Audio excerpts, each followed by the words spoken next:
Now, the control of the economy and the perpetual robbery of wealth is only one side of the Rubik's Cube the bankers hold in their hands. The next tool for profit and control is war. Since the inception of the Federal Reserve in 1913, a number of large and small wars have commenced. The three most pronounced were World War I, World War II, and Vietnam. World War I. In 1914, European wars broke out centered around England and Germany. The American public wanted nothing to do with the war. In turn, President Woodrow Wilson publicly declared neutrality. However, under the surface, the U.S. administration was looking for any excuse it could find to enter it.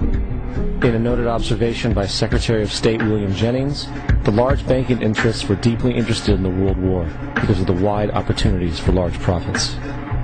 It's important to understand that the most lucrative thing that can happen for the international bankers is war, for it forces the country to borrow even more money from the Federal Reserve Bank at interest.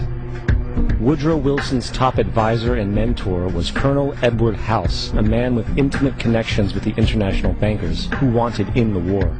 In a documented conversation between Kolonel House, Wilson's advisor, and Sir Edward Grey, the Foreign Secretary of England, regarding how to get America into the war, Grey inquired, "What will Americans do if Germans sink an ocean liner with American passengers on board?" House responded, "I believe that a flame of indignation would sweep the United States, and that by itself would be sufficient to carry us into war."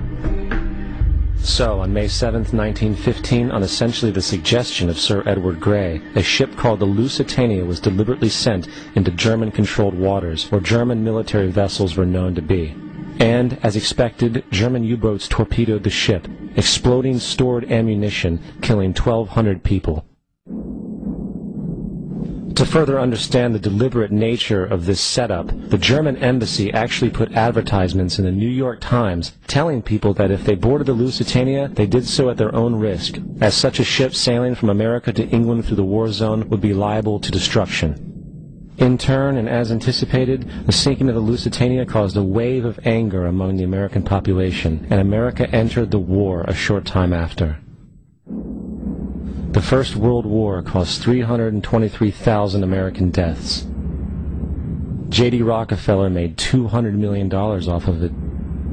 Not to mention the war cost about $30 billion for America, most of which was borrowed from the Federal Reserve Bank at interest, furthering the profits of the international bankers. World War II. On December 7, 1941, Japan attacked the American fleet at Pearl Harbor, triggering our entry into that war. President Franklin D. Roosevelt declared the attack was a day that will live in infamy. A day of infamy indeed, but not because of the alleged surprise attack on Pearl Harbor. After 60 years of surfacing information, it is clear that not only was the attack on Pearl Harbor known weeks in advance, it was outright wanted and provoked. Roosevelt, whose family had been New York bankers since the 18th century, whose uncle Frederick was on the original Federal Reserve Board, was very sympathetic to the interests of the international bankers, and the interest was to enter the war, as we've seen, nothing is more profitable for international bankers than war. In a journal entry by Roosevelt's Secretary of War Henry Stimson, dated November 25, 1941, he documented a conversation he had with Roosevelt. The question was, how should we maneuver them into firing the first shot? It was desirable to make sure the Japanese be the ones to do this, so that there should remain no doubt as to who were the aggressors.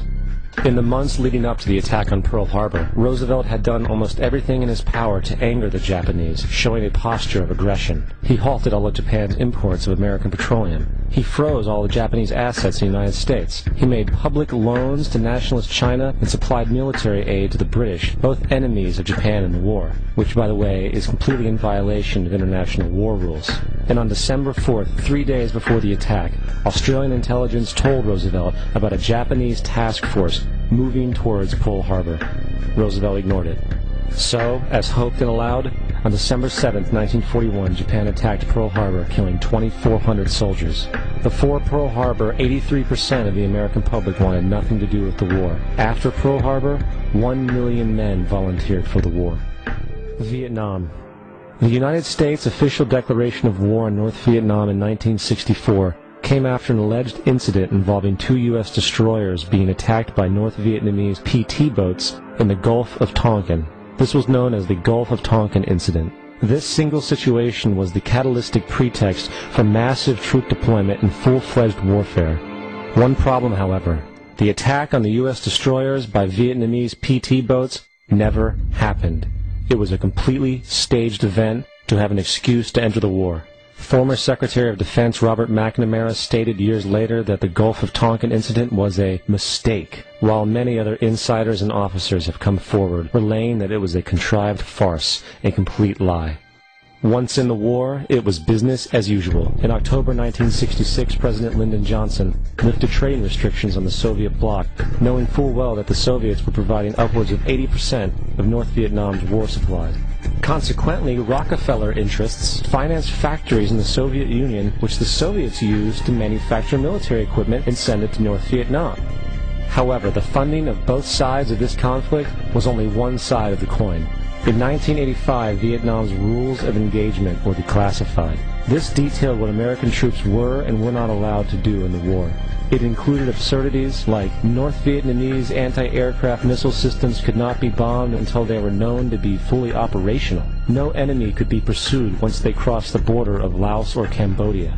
And most revealing of all, the most critical strategic targets were not allowed to be attacked unless initiated by high military officials. Apart from these imposed ludicrous limitations, North Vietnam was informed of these restrictions and therefore could base entire strategies around the limitations of the American forces. This is why the war went on so long. And the bottom line is this: the Vietnam War was never meant to be won, just sustained. This war for profit resulted in 58,000 American deaths and 3 million dead Vietnamese.